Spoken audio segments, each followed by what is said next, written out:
Alright, Freddy Krueger lovers, this story is for you. Imagine the scene.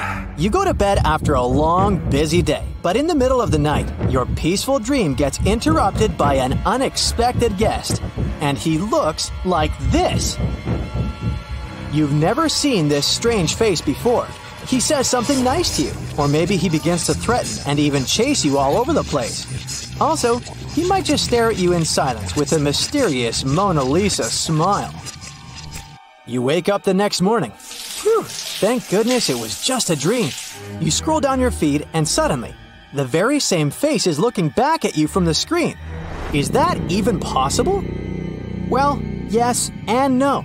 This man is an urban legend that has haunted many people's dreams in recent decades. According to the story, he first started appearing in dreams in the 1980s, and the first sketch of his face was created in a New York mental clinic in the winter of 2006. One patient of a well-known psychiatrist drew a portrait that eventually went viral. According to her, this man has been repeatedly appearing in her dreams, although she's never seen him in the waking world. And unlike Freddy, he acted pretty friendly and even offered her some advice on her private life.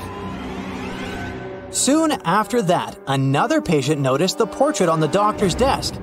He recognized that face and claimed to be dreaming of him regularly too. The second patient has never seen this man beyond the dream world either. The psychiatrist found this case curious and showed the portrait to some of his colleagues. Multiple patients also recognized this face and said they'd been seeing this man frequently in their own dreams. And from that time until today, thousands of alleged witnesses all over the globe reported the very same story in plenty of variations. A website creator from Italy, Andrea Natella, told the media that he first dreamt of this man in the winter of 2008. In his dream, he received a very specific message from this man who told him to create a website dedicated to solving the mystery of his appearance. According to Natella, he decided to follow this instruction and made an online platform aimed at collecting stories shared by dreamers all over the world. The website gained a lot of attention and soon became a viral sensation. Some people posted funny and cute stories. For example, this man appeared in a dream as a father figure, giving wise fortune cookie advice.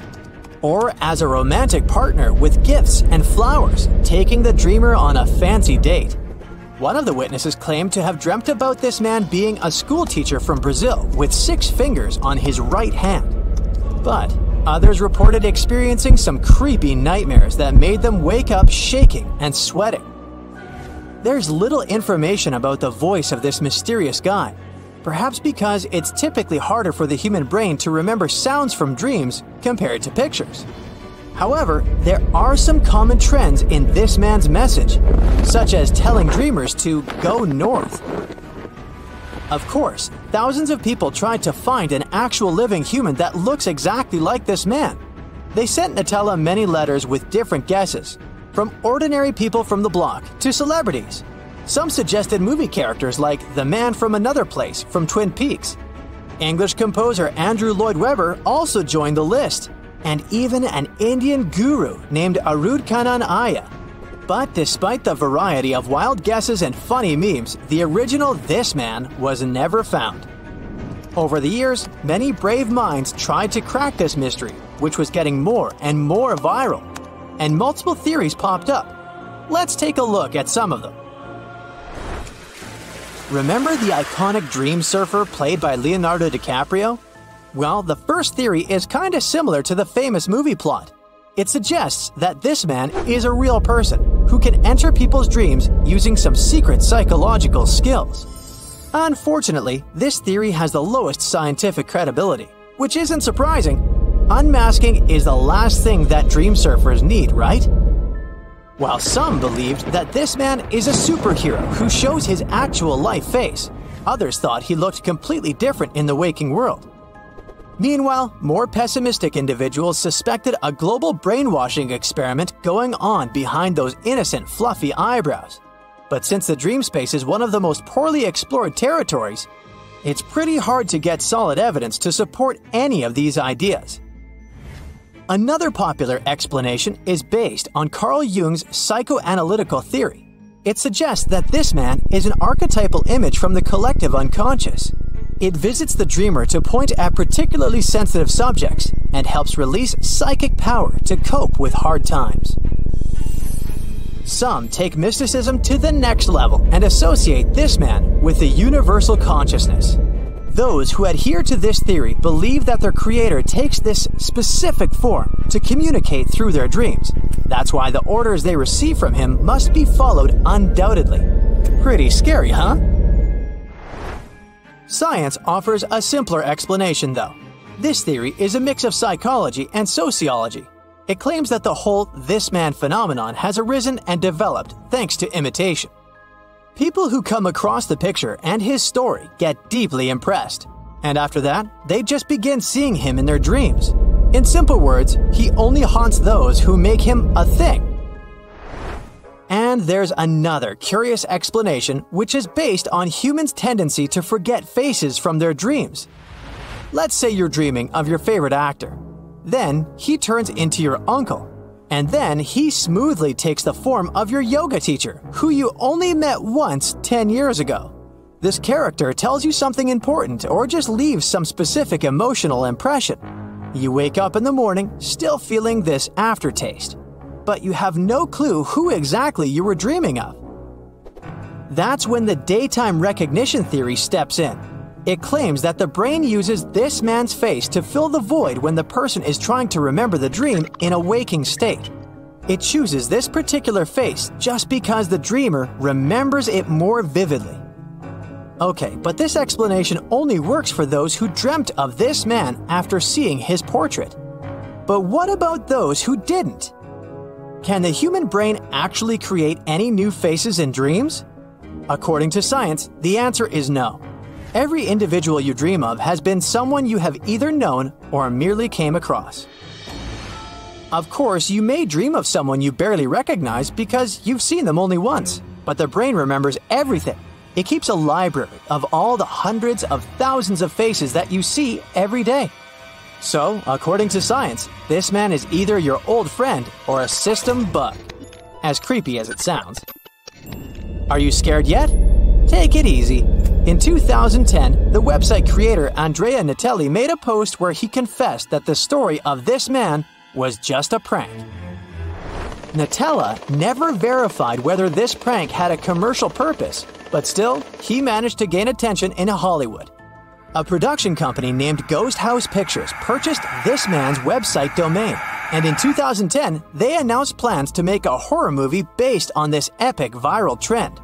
Their press release promised a story about a common man who discovers that people he has never met are seeing him in their dreams. And now he's on a mission to find out why he's the source of nightmares happening all over the globe. However, no further statements about the movie have ever since been made. Is it because of business calculations or this man's curse? I guess we'll never know. Prank or not, people to this day keep on sharing fresh stories about this man visiting them in their dreams. There are more urban legends about haunted dreams than you don't want to Google before bedtime. But for now, have a good night, my curious friends. Alrighty, folks. Gather around and let me tell you about the manananggal, a real charmer of a mythical creature from Filipino folklore. She's often described as a lady who likes to snack on sleeping pregnant women. But here's the twist. During the day, she's all dolled up and looking like a total babe. But come nightfall, she detaches her torso and spreads her massive bat-like wings to fly off into the darkness in search of her next victim. And she doesn't just stop at pregnant ladies. Nope. Sometimes she'll use her good looks to lead astray men and take them to her secret hiding spot where she'll feast on their heart, intestines, and other internal organs all night long. Yikes. If you're ever faced with a manananggal and want to stop her from reattaching her body before sunrise, just sprinkle some salt, ash, or crushed garlic on the remaining half of her body.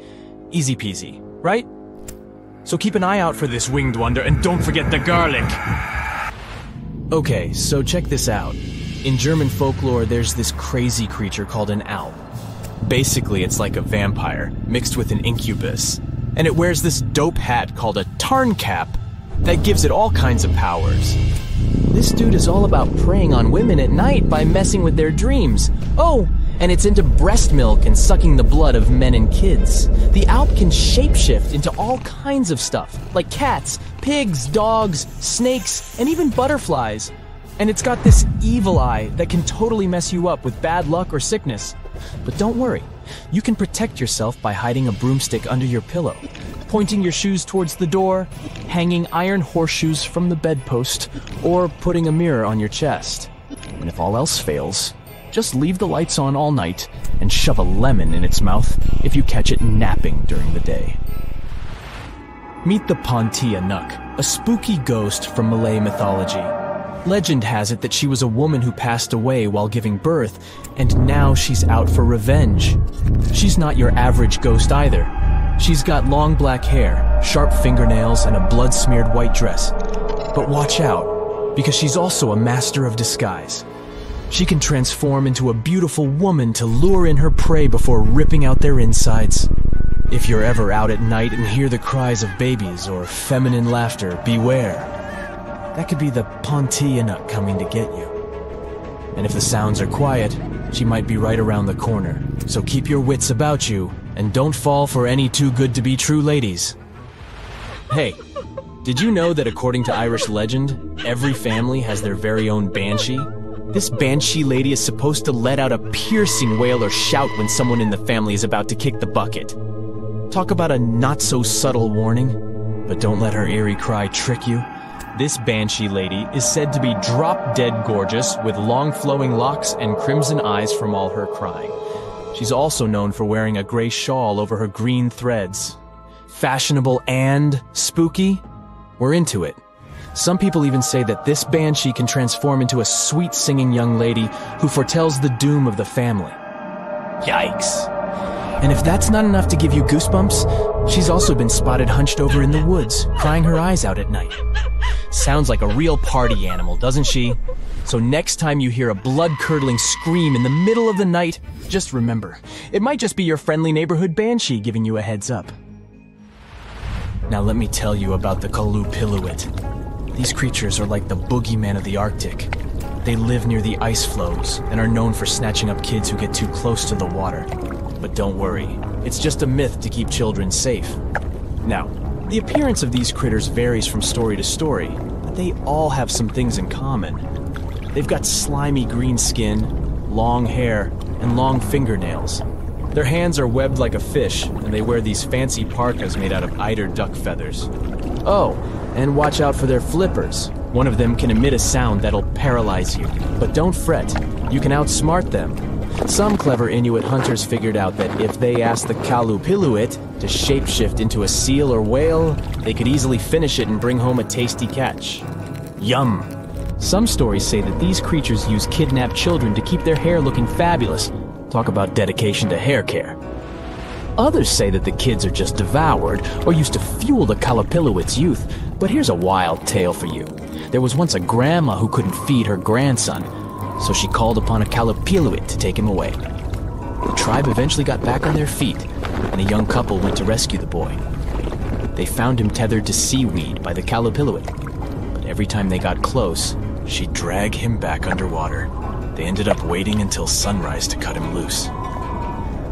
Yeah, the Kalupilluit may be spooky, but they're just looking out for the kiddos.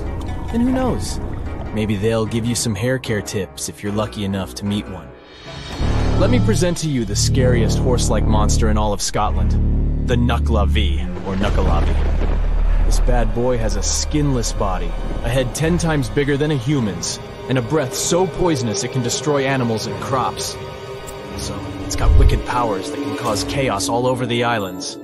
But fear not, because there's an old spirit known as the Sea Myther who can control this terrifying beast during the summer months. The Nuckalavie has roots in Norse and Orcadian folklore, and was first documented by the mysterious Joe Ben using some fancy Latin manuscripts back in the 16th century. Ernest Marwick, an Orcadian writer and folklorist, thinks that this evil sea creature is similar to the Norwegian Nok, the Nuggle of the Shetland, and the shape-shifting Kelpie or water Kelpie. So, if you're ever out and about in Scotland and come across this scary guy, just remember, call on the Sea Myther and run for your life. This dude is South African Tokolosha. It may look like a gremlin, but trust me, it's way more mischievous. Apparently, witches and shamans can summon them with their magical powers, but there are ways to keep these troublemakers in check. One way is to give them some curdled milk. Apparently it's their favorite, and trim their hair so they can see. If that doesn't work, you can call in a witch doctor to use some good old-fashioned magic to exorcise them away. Now, according to South African folklore, these tokoloshes are mostly invisible and can suck on a stone to stay that way. So, if you want to keep them away from your home, scatter some special blessed salts, aka tokolosha salts, along your door frames and windowsills. Or if you're feeling extra cautious, put some bricks under your bed's legs. Better safe than sorry, right? Have you heard of the Chimera? She's a total monster, literally.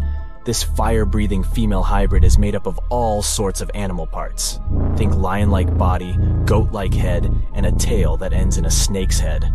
According to Greek mythology, the Chimera is the child of Typhon and Echidna, and her sisters are Cerberus and Lernaean Hydra. Sounds like a family reunion, huh? But don't worry, our hero Bellerophon was up for the challenge.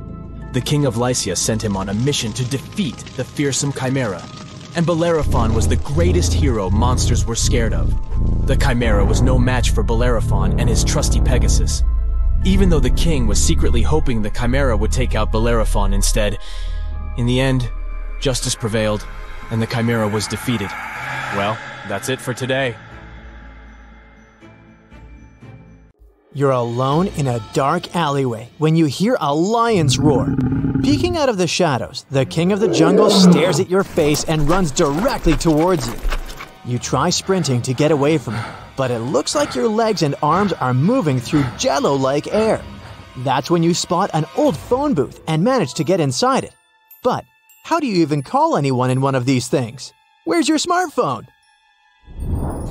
The world of dreams is a crazy one, to say the least. It's a safe place to live out our deepest and darkest fears. But regardless of what common knowledge says, it's not where all things are possible. For example, you'll most likely never dream of your smartphone, and you'll have a pretty hard time trying to run. Why though? Scientists are still studying why humans dream, so there's a lot we don't know about the science of dreaming just yet. But there's a theory that helps to explain why we have a hard time dreaming of modern things, such as smartphones, computers, and even airplanes. It's called the threat simulation hypothesis. Let's call it the TSH. This theory says that by living our deepest fears and anxieties through our dreams, we are practicing how we would react to them in real life. That's why so many people relive traumatic experiences in dream states. The brain is trying to condition us to survive threatening situations by practicing them out in a safe environment, aka the sleeping state. So, if you dream you're being chased in the woods by a bear or you're trying to finish that math exam without studying, this is your brain anticipating possible reactions by trying them out in a dream state first. It makes you sharp and aware in case these things do happen to you in real life. Should we thank our brains for this? I think so, yeah. But that's just one half of the story. Scientists also argue that since the dream state evolved as a defense mechanism, we tend to dream about situations that were dangerous to our ancestors. So, modern technologies such as computers and smartphones will rarely appear in people's dreams. Notice I said rarely? That means it's not universal. According to an analysis of 16,000 dream reports, smartphones do seem to appear in 3.55% of women's dreams, while computers appeared in only 1.2%. It's a very small number, but still, some people have the luxury or the haunt of dreaming about their cell phone. But why can't we run though? I don't know about you, but I'm always trying and failing to run in my dreams. There are a couple of reasons why that might happen. Some dream experts suggest that it might be because when we're sleeping, our brain is active, but our muscles are relaxed and lying still.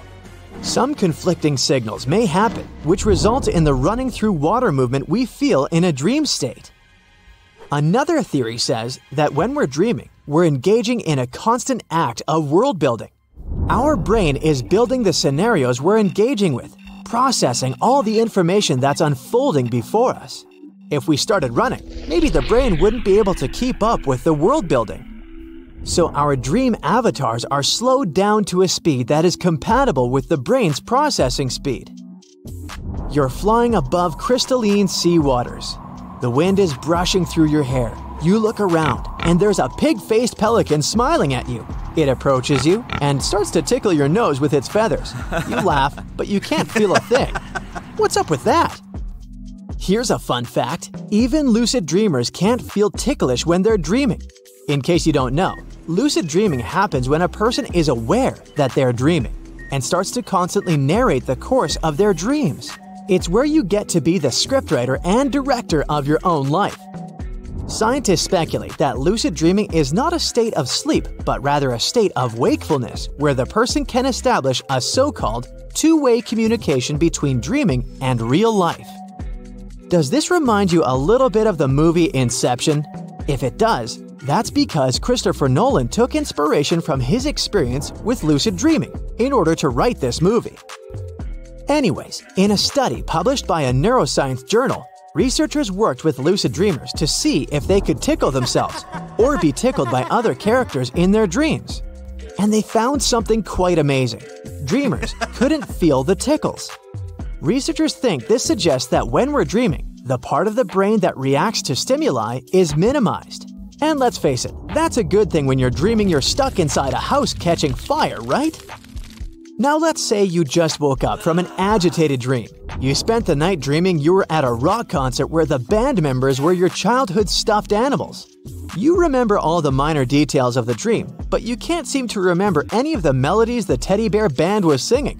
Why is that so? Most people don't or can't dream of music.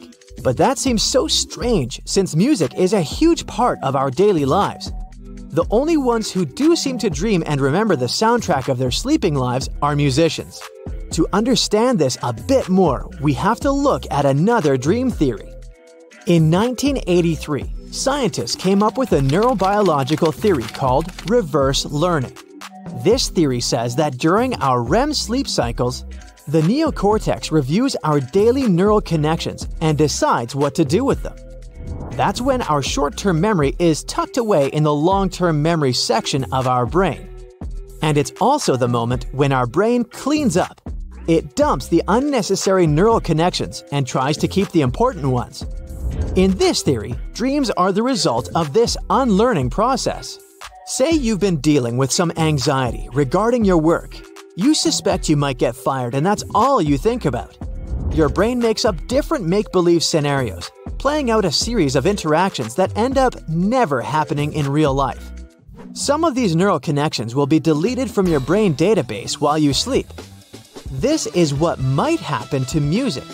The dreaming mind treats music as parasitic and non-essential, preventing it from ever making it to the long-term memory pile. If you think about it, our brain kind of protects us from having that cheesy melody stuck with us for eternity. Let's do a quick thought exercise. Consider that an average human being spends about 2 hours dreaming every night. That means by the time that you're 80 years old, you'll have dreamed the equivalent of 60,000 hours. That's 10 years worth of dreaming. Crazy, huh? Now imagine if our brains didn't erase a cheesy melody we listened to more times than we would have liked. I can't even begin to imagine the overload of information our brains would have been able to stock. Moving on. You know what else you can't do while you're dreaming? Experience things in real time. We just said we spend an average of 2 hours dreaming each night, but on average, we sleep around 8 hours, and it does feel like we spent all those hours dreaming. According to recent research, a simple action that might take 5 minutes in waking life to be performed can take much longer in a dream.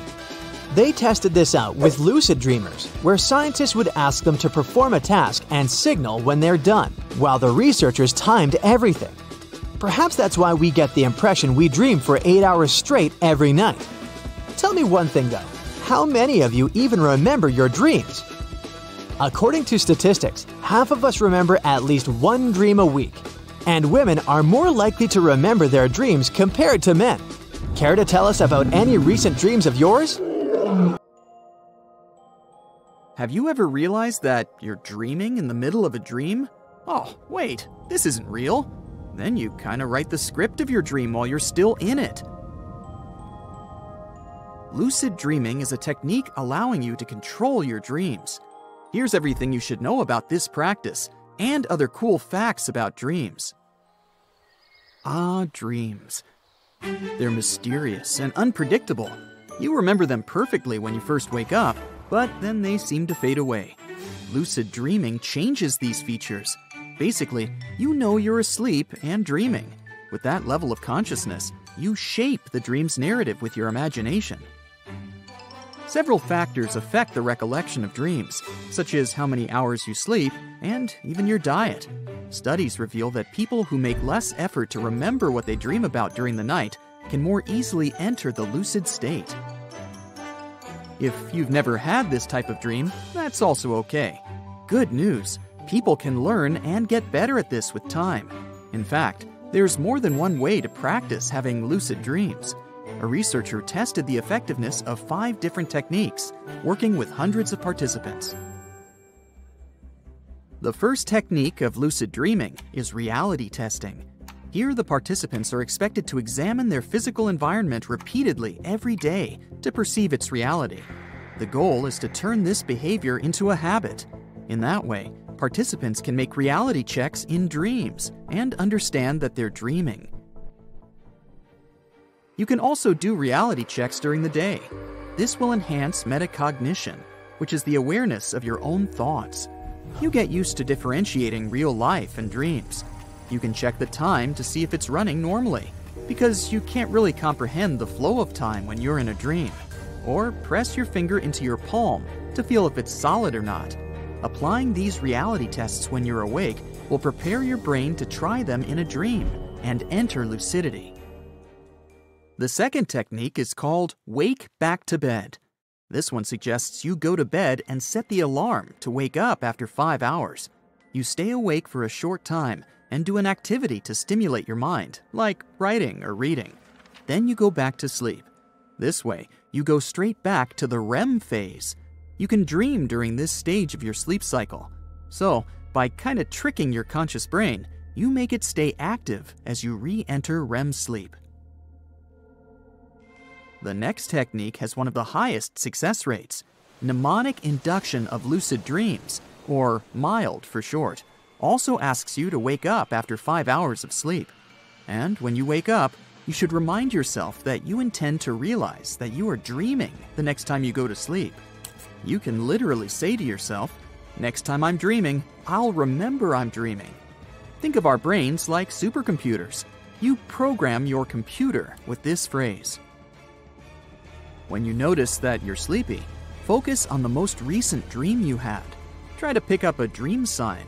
This could be something that felt surreal about the narrative of your dream. Your intention is to remember, return, and visualize that dream to become lucid in it. Okay, I know no one probably wants to leave their cozy bed and wake up in the middle of the night, but the senses-initiated lucid dream technique also works like that. This practice suggests that the participant should focus on noises, sights, and physical sensations after waking up. They can control the action and the content if they concentrate on each stimulus for 20 seconds before falling asleep again. This one is among the most effective techniques.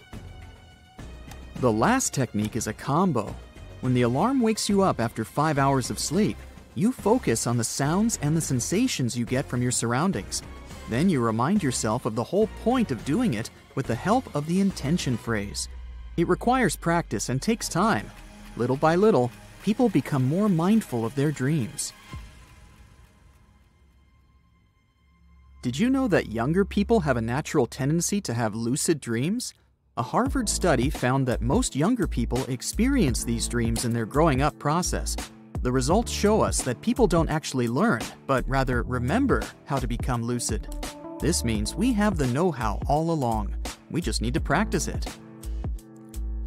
You might think that using your imagination to control your dreams can make you feel tired, but it's the opposite. Once you become lucid, your brain moves into the gamma wave brain state. And this is cool. lucid dreaming is like a natural state of meditation. And you wake up with more energy. Do lucid dreams have other benefits? Yes, they're good for your overall well-being. You get vivid, real-life experiences. You can't do some of the things you can dream of when you're awake. It may help consolidate motor skills and ease anxiety. What's even more interesting is that your brain also gets benefits from lucid dreaming. The area of your brain called the prefrontal cortex gets reactivated, and your neuroplasticity becomes engaged. This is the ability of your brain to rewire itself. For example, to enhance a newly learned skill.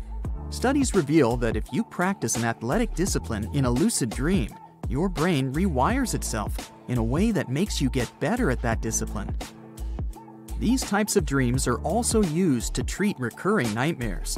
It's used as a tool to overcome the stress people have after traumatic events. This method is proven. Some psychotherapists use it during their sessions to help their counselees integrate their trauma. Researchers say that lucid dreaming has the potential to heal if people become lucid and apply some visualized healing techniques under the surveillance of their therapists. We've talked about the benefits, but can lucid dreaming be dangerous? It's generally safe, but there are risks too. It's hard not to notice that many of the techniques require interrupting your sleep cycle. This might be bad for people who have existing mental health conditions. Another side effect of a broken sleep cycle may include dissociation. If you can't figure out what is a dream and what's real, that's a problem. There's also something called sleep paralysis. You know, the times when you're conscious, but you can't move. Some people can't even open their eyes, and you just desperately wait there for your brain to let you move. So it's super important to consult a therapist or sleep specialist before trying to enter lucidity. Let's say your therapist or sleep specialist has approved your work with lucid dreaming, and you're excited to start. What should you take into account? The answer is sleep hygiene. Sleep hygiene means that your daily actions, especially before bedtime, have an impact on your overall sleep quality. A healthy sleep habit requires a comfortable sleep environment and a consistent sleep schedule. If you have those, you can get a restful sleep and rise and shine the next day. If you sleep in a cool and dark room, that's a plus. You've probably heard hundreds of times about the good effects of moving electronic devices out of your bedroom or stopping looking at screens at least 30 minutes before taking a nap. It works in favor of lucid dreaming too. This routine helps your brain to be in the mood for deep sleep, where you can dive into REM. People born blind have sensory dreams instead of image-based ones. Instead of the sense of sight, dreams are shaped by other senses. Other than that, the intensity of dreams is equal. By comparison, people who become blind later in life still have visual dreams. Here's a bonus. Animals also have dreams. Your four-pawed best friend sometimes goes on an adventure in their sleep. So, have you ever had lucid dreams? If yes, tell us about how it went. In this world, there are spiders the size of a house. The water in the rivers is as hot as lava, and the grass is as sharp as a blade. But you don't have any reason to be worried, because you control everything in this world. This is your dream. There are no barriers for you here. You can run at the speed of light, fly across the sky, jump from one planet to another. There are no boring rules. The laws of physics and biology are a distant memory. Animals can talk, and trees can walk. The floating mountains look especially beautiful against the background of the bright red sky. Do you want a closer look? No problem. This is your world. You could pick up your bike and race across the clouds to the mountains. No, that's far too boring. You can become a cloud and float there yourself. Ahem. What? Who's coughing? There's someone standing behind you. You turn around and see a man in a white coat and glasses. Dr. Johnson, what are you doing in my dream? He starts to talk to you. Buddy, it's time for you to wake up. Suddenly, everything fades to black. Something unknown pulls you out of the dream world. You slowly open your eyes. Weirdly, you don't feel groggy at all. Electrical sensors are dangling uncomfortably on your head. Dr. Johnson is standing in front of you next to a lot of complicated equipment. Hey, welcome back to the real world. For more than 100 years, researchers have been trying to unravel the mystery of dreams. In recent years, they've taken a small but important step forward. Scientists don't know how to fully enter our dreams, but they've learned to communicate with a dreamer while they sleep. In 4 independent laboratories, scientists observed the sleep of 36 volunteers. For this, they used special sensors that monitor brain activity and pick up neural signals. The researchers asked the participants questions with audio recordings and Morse code. They tapped on the volunteers' hands and blinked light signals to try to get through to the dreamers. Amazingly, when they woke up, the sleeping people claimed to have heard the scientists like a voiceover in a movie. For some, the audio recording even became part of their dream. For example, one of the dreamers said they heard a voice coming out of a radio, asking if they knew the Spanish language. Volunteers answered yes or no questions with eye movements or facial muscle cues. They could even solve math problems in their sleep. When asked what 8 minus 6 was, a volunteer blinked their left and right eyes to signal the answer was 2. Of almost 160 questions asked, the researchers successfully established a two-way contact around 20% of the time. That means that even now, scientists can infiltrate our dreams reasonably easily. You might be surprised at how much scientists already know about the way humans sleep. An average person in good health gets to sleep in about 10 minutes. Sleep isn't that simple though. It comes in a few different stages. As soon as you fall asleep, you're in something called non-REM sleep. This early stage of sleep, brain activity, heart rate, breathing rate, and body temperature all drop. This takes up about 70% of our total time asleep. Sleep continues through a few more phases until it reaches REM sleep, after 80 to 90 minutes. REM means rapid eye movement, describing the strange darting movements that our eyes make during this sleep stage. REM is the deepest stage of sleep, and most scientists agree that it's the most crucial part of your night, even though it's only around 30% of your time asleep. Interestingly, there isn't much difference in brainwave activity between REM sleep and wakefulness. At this time, you see the most vivid and lucid dreams. If you wake up unexpectedly, you'll most likely be able to remember what you saw in your dream. While most muscles relax during non-REM, they all tense up and freeze in place when you reach the deepest stage of sleep.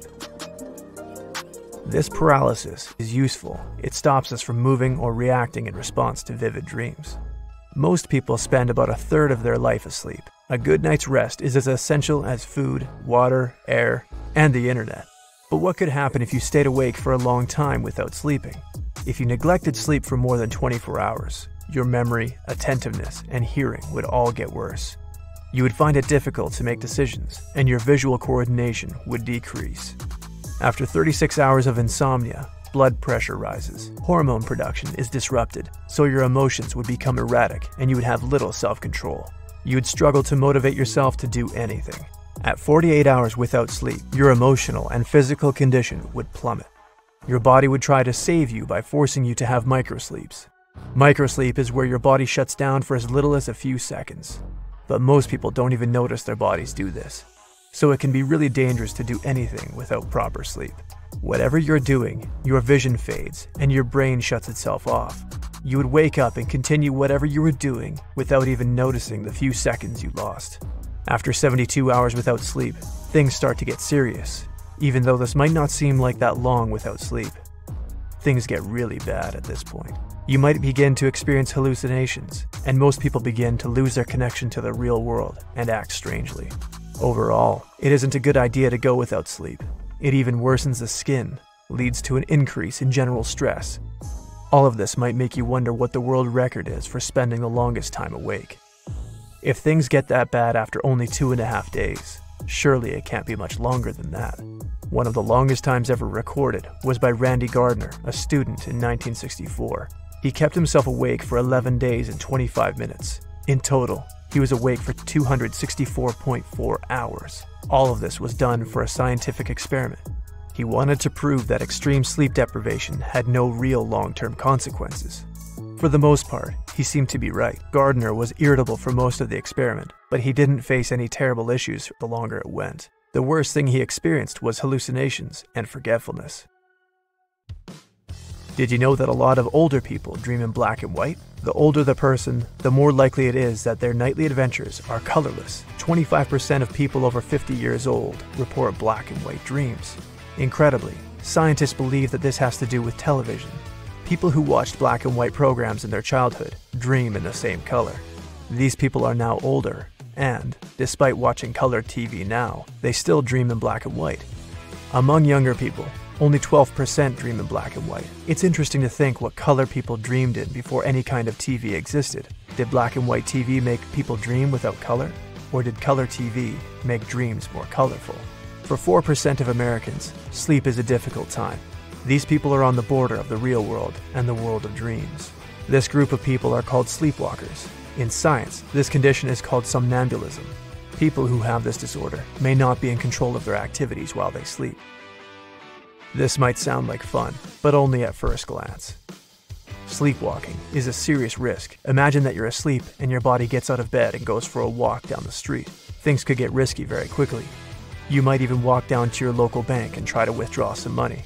Pretty much everyone has dreamed of falling from a height and woken abruptly just before they hit the ground. This is called a myoclonic jerk. It often happens just as you're falling asleep, and we still don't really know the cause. One theory is that all of the muscles in your body completely relax, and your body begins to drift off before your mind has had a chance to get ready to sleep. You begin to dream, and your conscious brain panics, feeling like it's falling, and forces the body awake to save you. Luckily, it doesn't cause any damage and isn't indicative of any broader problems. It can be a bit annoying when you're wrapped up in a cozy bed, ready to doze off though. On average, we have 4 to 6 dreams per night. 5 minutes after waking up, you forget 50% of your dreams. And after 10 minutes, 90% of your dreams will have disappeared forever. Many people think they don't have dreams at all, but really, they just forget them all quickly. We all have dreams, but scientists don't know why exactly. Some believe that the brain uses dreams to process life experiences and the events of the day. Some psychologists see sleep as a monitor through which we can see ourselves. Have you ever had the same dream several times in a row? Maybe your subconscious mind is trying to tell you something. Many dreams are strange, very strange. There can be a lot of absurdity in them. Dreams shouldn't be taken literally, but they can be interpreted to give you useful clues about your life. Is a monster chasing you? Or are you running away from a car? The subconscious mind warns you about the problems at work, school, or in a relationship. Maybe you're running away from something in the real world. One common dream is that you're standing on top of a mountain or on the roof of a skyscraper and feel scared or anxious. This might mean that you're ready to take on new heights, but are afraid to move forward. If you're flying in the sky or on an airplane in your dream, then it could show that you've defeated a big obstacle in your life. It might be time to look for new opportunities and new victories. Maybe you dreamed that you were walking through the house you grew up in, but you can't find a room. If this is the case, your subconscious mind might be warning you that you're suppressing part of your personality. Find the lost room. Perhaps this is a new hobby, work, or moving to another city. In your dream, are you late for a meeting, or did you oversleep your alarm clock? Stop running away from responsibility. It's time for you to take control of your life. Take the initiative, and you'll succeed. Are you used to picking up hitchhikers on your long commute to work? You might want to hear about the hitchhiker road scam. This trick preys on unsuspecting drivers. The scam typically starts with a person posing as a hitchhiker who flags down a car on the side of the road. They may claim to be stranded or in need of a ride to a nearby town or city.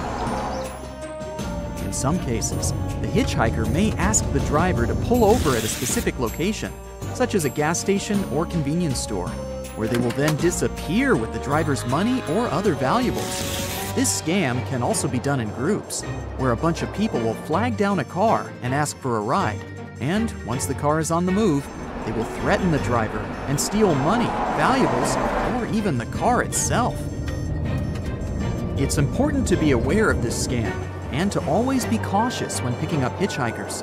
It's best to avoid giving money or other valuables to anyone who claims to need a ride, and to never pull over at a location that is not safe or familiar. Hitchhikers are not the only reason why you might get into trouble on the road. A slice of cheese isn't something you'd expect to find on your parked car, am I right?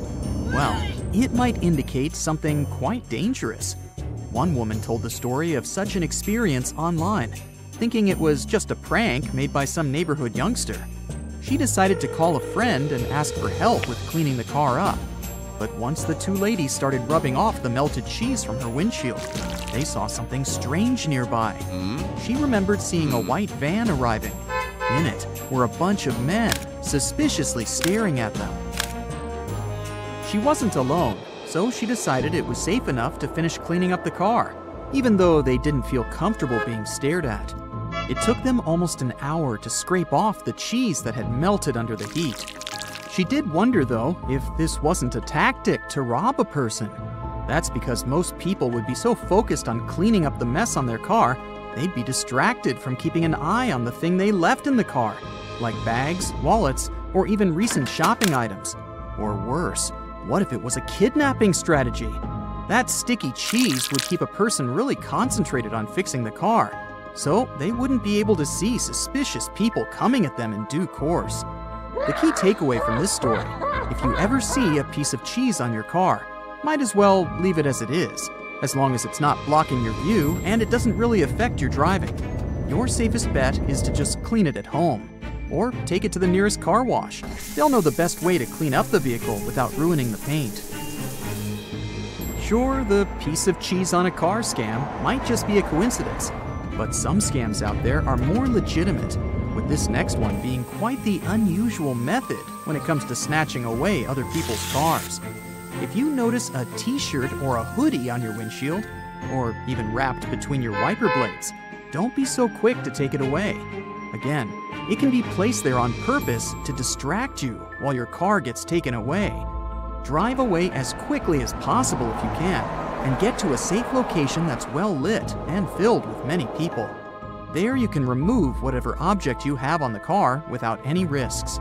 Some people have even found money under their wiper blades. It's easy to imagine that those who left it there probably had the same intention in mind. There are methods to help when it comes to decreasing your odds of getting your car snatched away. Keep your tires turned to the curb whenever you park it. If your car wheels are in that position, thieves are less likely to be able to move around with the vehicle. They'll see that your car requires more time and energy to be moved, so it'll become less of a target. Sadly, scams on the road are quite common, and one of the most widespread types is the infamous tow truck scam. This scam involves leaving oil, metal nails, or glass shards on the road and waiting for drivers to fall into the trap. If your car gets damaged in such a situation, the scammers will suddenly appear out of nowhere and offer to provide towing service at extremely high prices. They'll try to pressure you into using their services because most of the time, they place these traps in strategic locations. They make sure people get stranded where there's low visibility and no gas station in sight where you can assess the damage done to your car. In a situation where you have no other option but to give consent for them to tow your car, they'll also take advantage of the situation and take it to workshops unapproved by your insurance company.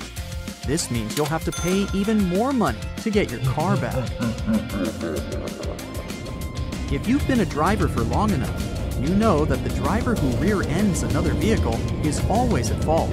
That's because you should always keep a comfortable distance from the car in front of you, so you can safely stop the car in case of an emergency. Some scammers will take advantage of this by repeatedly braking suddenly, causing you to hit them. This dangerous tactic is used to get money for supposed damages, and even for make-believe medical expenses. To avoid falling victim to this scam, you should reduce your speed and keep a safe distance, especially from suspicious vehicles or chaotic drivers. If a scammer continues to bother you in traffic, the best course of action is to drive to the nearest police station and report them. Picture this. You're driving on the road, and suddenly a motorcyclist gets your attention and points out that your wheels are smoking. You quickly pull over to the side of the road. The motorcyclist then offers to help by calling a mechanic to check your wheels. Surprisingly, the mechanic gets there really fast, but proceeds to disable your braking system while inspecting the cause of the smoke. He then asks you to test your brakes, which of course won't be working since he's already disabled them. Pretending to be helpful, he offers to fix your brakes for you, but will charge an enormous price for it. Moral of the story, stick to your trusted mechanic or towing company. You never know who you'll find on the road. Some scams aren't even that. They're just urban legends. Many people claim to have seen the wrong way man on the roads. One version of this story mentions a man stuck driving down one-way streets in the opposite direction, causing chaos and confusion as other drivers try to avoid him. The man is said to be crazed and dangerous, with a wild look in his eyes and a penchant for reckless driving. Other stories say he's not even driving, but that once you've seen this mysterious person on the side of the road while driving home, you should turn around to keep from going back to your house for at least a week. That is, if you don't want anything bad to happen. There are countless stories of near misses and close calls with this mysterious figure. Some even say that they've been hit by the man and that they suffered serious injuries as a result. Despite the many sightings and stories, there's no concrete evidence to suggest that the wrong way man actually exists. Many experts believe that the legend is simply a cautionary tale, meant to remind people to be aware of their surroundings and to drive safely. However, the legend persists and continues to be passed down through generations, making it one of the most enduring urban myths of all time.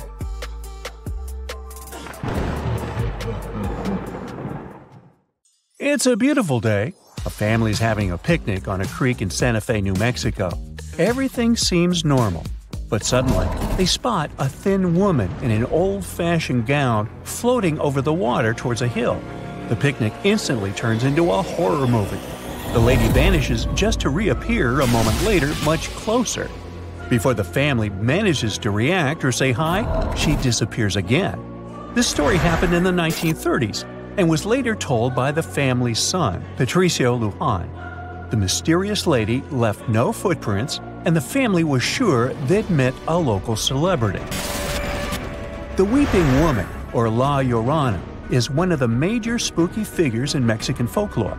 Although no one knows exactly when or where the tale originated, it's been part of the culture since the conquistadors' days. La Llorona is a wailing phantom, usually depicted as a tall, pretty woman in a white gown with long black hair. But those who claim to see her warn that her beauty is deceiving. She can attack people and even drag them into the water. The details of the legend vary, but here's the most common narrative. There once lived a Mexican woman, Maria, who was very beautiful. One day a man of a higher social status visited her village, fell in love, and they got married. The couple lived peacefully, isolated from the husband's high-class roots, and they had several children. But unlike Cinderella, Maria didn't live happily ever after. Her husband got bored and began to disappear for extended periods of time. Some versions say he abandoned Maria to marry a woman of higher status. Others say he was drinking and womanizing. Some speculate that he wanted to separate Maria and her children to integrate them into his aristocratic world, where their mother would never fit into. In any case, she failed to cope with his betrayal. Driven by rage, she went to the river and did something, well, unsportsmanlike, which left her husband a childless widower. So, there you have it, a regular woman turned into a monstrous phantom, La Llorona. According to the legend, she can't rest in peace because she's cursed to spend eternity wandering around rivers and lakes in search of forgiveness. Some say she may kidnap other children, confusing them with hers. But according to other versions, this phantom prefers to haunt unfaithful husbands and bad mothers. It's no wonder that parents use this legend to scare kids and blackmail them into obedience. But hey, there's more to this story than meets the eye. Let's take a look at the historical context in which La Llorona emerged. In the 16th century, Mexico was facing disputes with the Spanish conquistadors. Meanwhile, the Outlanders' leader, Hernán Cortés, had a relationship with the local woman known as La Malinche. As part of the peace agreement, 20 indigenous women, including La Malinche, were doomed to serve Cortés and his European fellows. Born to a noble family, La Malinche had some useful skills and a diplomatic approach. First, she became Cortez's personal translator, and then his mistress and mother of his son. La Malinche didn't get her happily ever after either. Cortez abandoned her to marry a Spanish lady.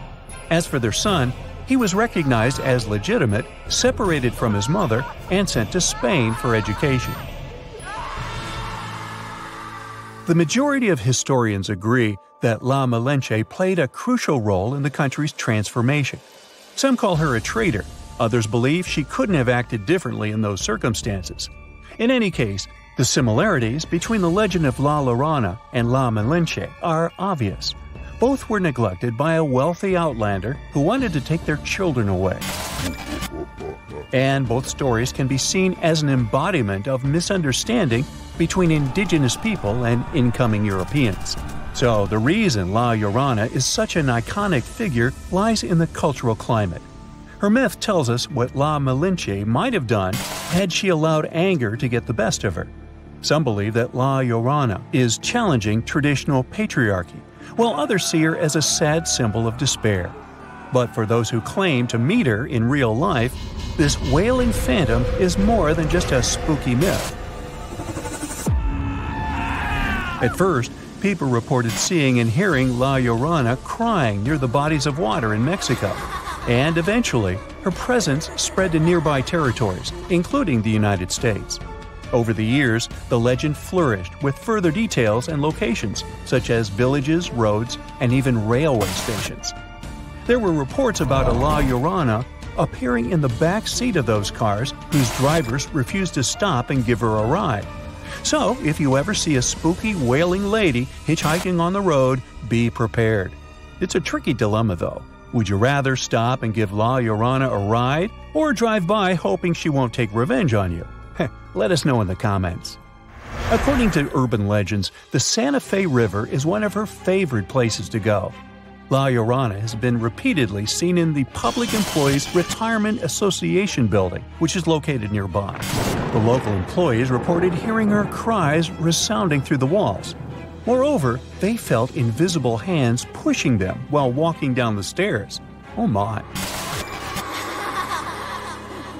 But still meeting a phantom at your workplace is not as scary as seeing her staring at you through the window of your own bedroom. One winter night, a girl from Santa Fe, who was 12 years old when it happened, was sitting in her room with a cousin. It was snowing outside. Suddenly, they heard a noise from the street. A mysterious, pale lady was standing by the window, dressed all in white and crying. They called their parents, who rushed outside to investigate, but they found no footprints on the fallen snow. It's getting creepier. Here's a story posted online by a woman from Lompoc, a small town in California. One night, when she was only 8 years old, she had a huge dispute with her mom. Finally, she was told to go to bed. She tossed and turned, but she couldn't fall asleep.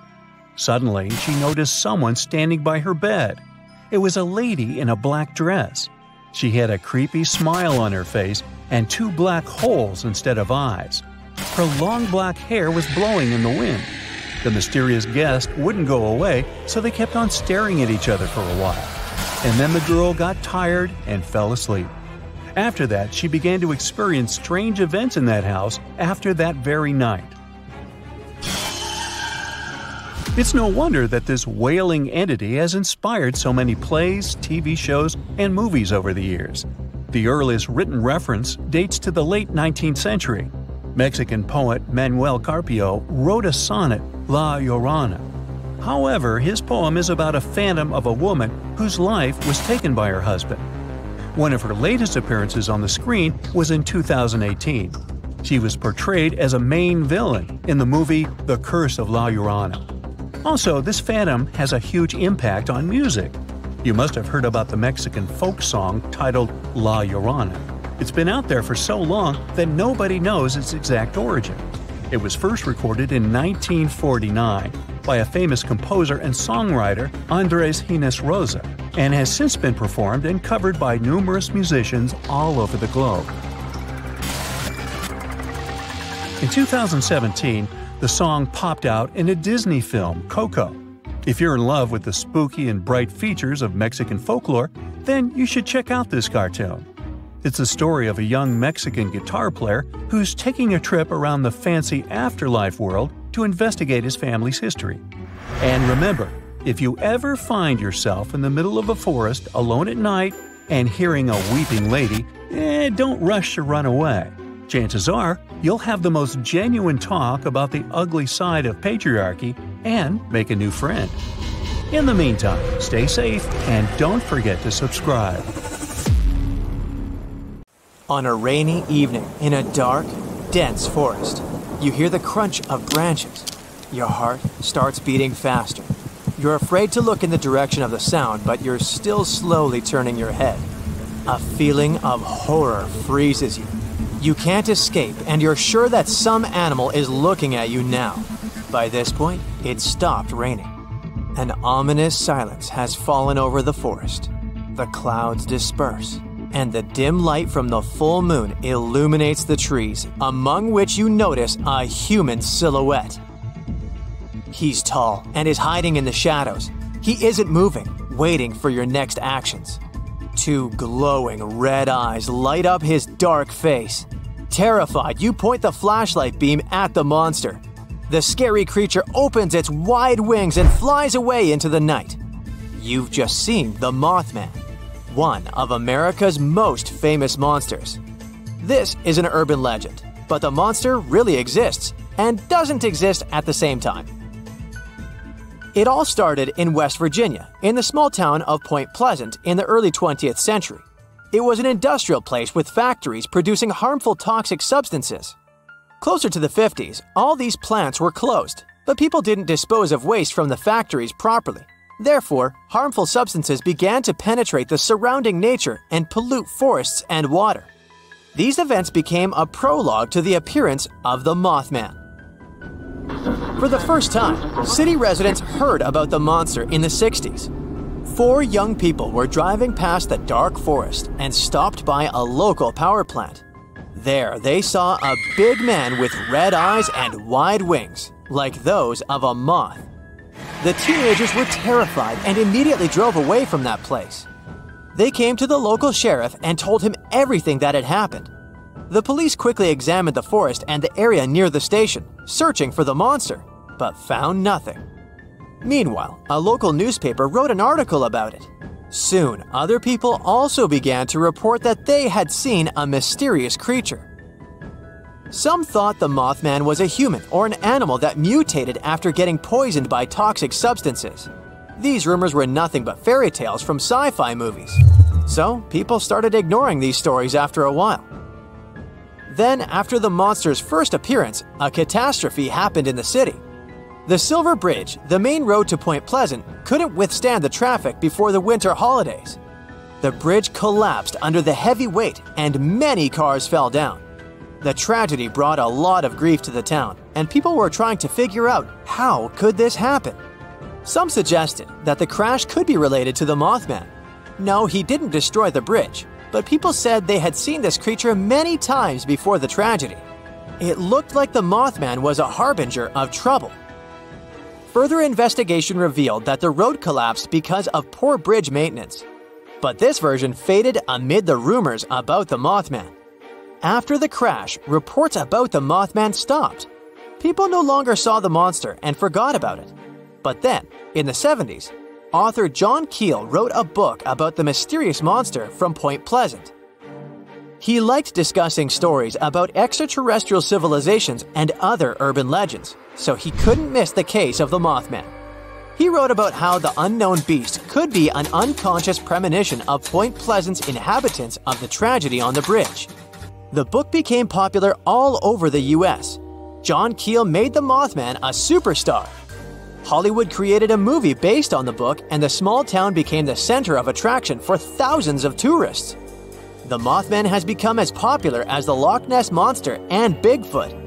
People organize an annual festival in honor of this character. If earlier the beast was a harbinger of disaster, now it's become the cause of the economic growth of Point Pleasant. Tourists come to get in touch with the legend and spend a lot of money. locals open cafes and hotels, organize tours, and make souvenirs. One sculptor even installed a sinister monster statue. The Mothman has evolved from local myth to a brand. In this case, it turns out that even though he doesn't exist, it's not entirely true. Many messages about the Mothman appear all over the world. It's said that people see him shortly before major disasters, but of course, it's yet to be proven. One guy did research and found out that all the books and materials about the Mothman were written by fans of myths and urban legends, and that there was not a single scientific proof or observation that the monster really existed. Now, remember the events associated with the Mothman? The collapse of the bridge? The release of toxic substances and other tragedies? The flying creature with red eyes has become the embodiment of mass hysteria. When many people are under stress or grief, they may experience the same unconscious reaction. In such a depressed state, people really begin to believe and see things that don't exist. A similar feeling appears during a strike or other mass events. You may disagree with the majority opinion, but when you find yourself in a crowd that demands something, you seem to be infected by their mood. This is quite a typical thing for our mentality.